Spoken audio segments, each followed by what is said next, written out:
I just returned from a short trip to the Quarry Lakes Regional Park here in Fremont, California, and I met up with one of the rangers, David Pellarin from the quarries. Dave's been responsible for seeing that the quarries would be planted with one of the most amazing arboretums in the Bay Area. I mean, he has anything and everything you can imagine out there. And given enough time so that it begins to mature, it will probably be one of the most amazing collections of plant material anywhere in the Bay Area.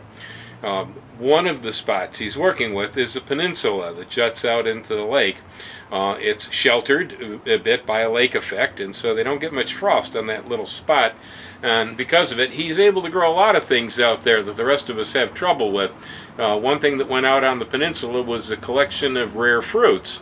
The other day, while having dinner with David, I realized that he had fruiting Jaboticaba out on the peninsula.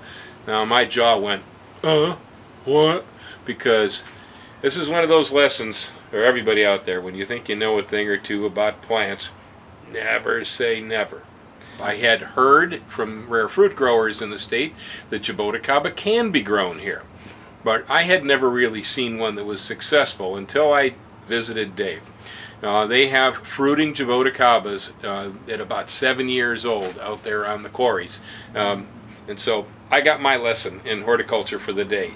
The Jaboticaba will grow here. For those of you who aren't familiar with it, it's a South American fruit. It tends to come, I think, from Brazil. It looks like a Concord grape. It's very much like a grape. It's got a purple skin on the outside. It pops off, so it's a slip skin like a grape. The inside is a white, sweet, juicy mucilage with a single seed in the core. The flesh of the fruit is very sweet. The skin is tannic, has acid in it. And so if you chew up the middle and then chew a little bit of the skin, you get just the right balance of sugar and acid, making it a very pleasant and very refreshing fruit. A lot of us who've eaten Jaboticaba find that we like it a lot. Anyway, Dave was a little late in calling me out so I could get seeds, which I would have preferred to have a collection of seeds from his tree.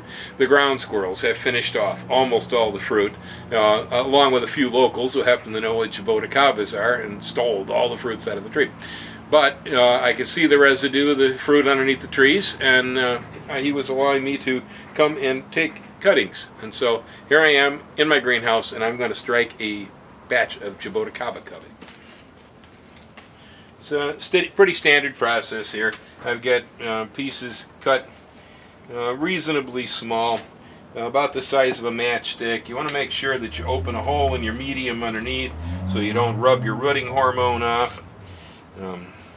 Just dipping the cuttings into the rooting hormone here, putting them down into the soil, packing them in place. Now that we got our cuttings in place, we're going to go ahead and put some water on them.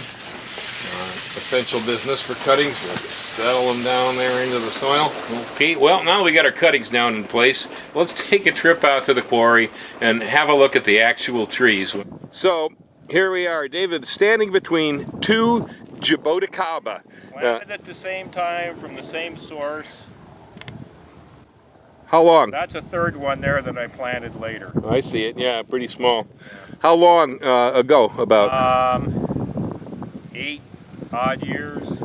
That's about right for such a slow-growing thing. And this one here, you say, fruited abundantly recently. This year, it fruited abundantly. I mean, get a close shot, you could see all the stuff that just plain dropped before anybody could get to it.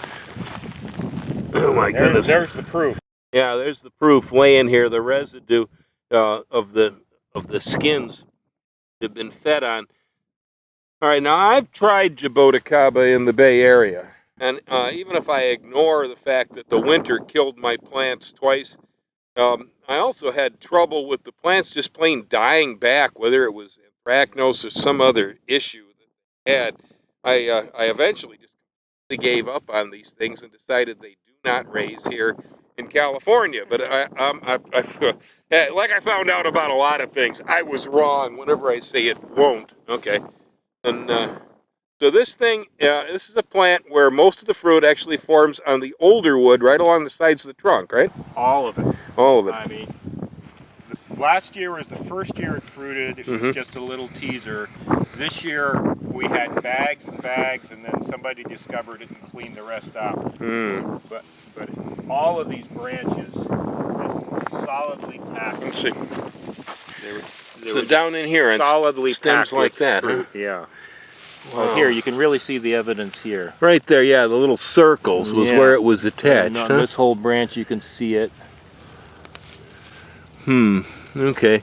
So Yeah. my first question is, when are you calling me in when it happens next time so I can collect seed? And then the juice together is very nice. Well, yeah, that's what I found with Jaboticaba. The way to eat this fruit is you pop it out of the skin in the mouth. You start to suck on the inside, and then you chew the skin some, just enough to get the proper amount of tannin mixed in with the sweet, because the center is really sweet. Yeah. You know, and almost too sweet, a little bit on its own.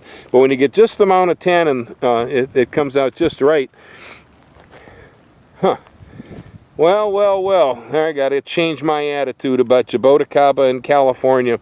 I'm all wet. If these things definitely grow here, and in fact, if they grow here, or is the secret the poor gravelly soil?